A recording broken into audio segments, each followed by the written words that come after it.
asalaamaaleykum mbokki internet yi safoo di seetaan seen bi di Tarma l'officiel ñu dem nag fële ca assemblée nationale tey nag ci lundi bi yamook 23 décembre 2024 kii di président bu assemblée nationale di monsieur El Malick Ndiaye moom nag moo fa jiite benn réunion avec administration bi ak sécurité de l'institution parlementaire nag pour préparer li nga xam moom mooy déclaration de politique générale bu premier ministre bi di Ousmane Sonko ñu jàpp ko ci nag le 27 décembre 2024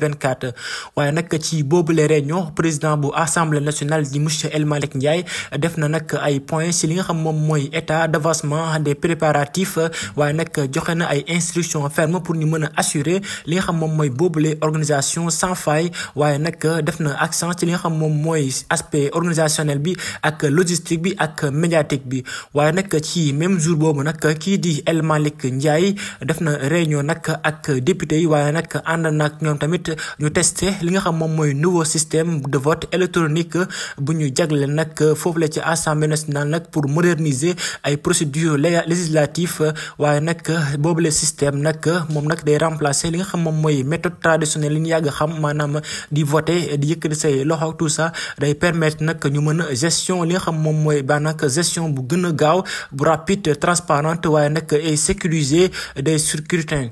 kii nag di El Malick Ndiaye nag mu ngi xamle que ni def nañ tamit benn genre simulation de séance plénière ak député yooyu nag pour ñu mën a familiariser wu avec les matériels bu bees boobu nga xamante si bii daanaka def nañ ko foofu la ci assemblée nationale waaye nag moom nag mu ngi xamal que ni boobu les réformes nag dañ ko def pour moderniser boobu les institutions nag améliorer li nga xam moom mooy efficacité législative renforcer li nga xam moom mooy la transparence des processus décisionnels équipe nag bu cabinet du premier ministre nag def nañ tamit li nga xam moom mooy seen visite foofu la ca hémicycle bu assemblée nationale waaye nag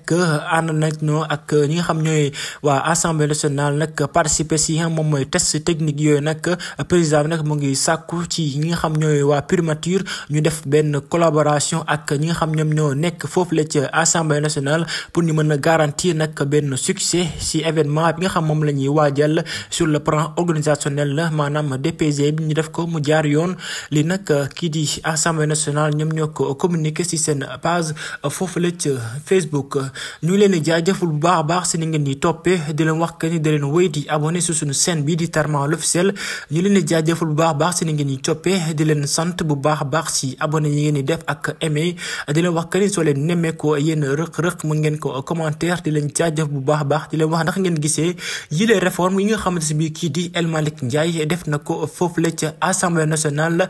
ñu ngi leen di jaajëf bu baax a baax jërë ngeen jëf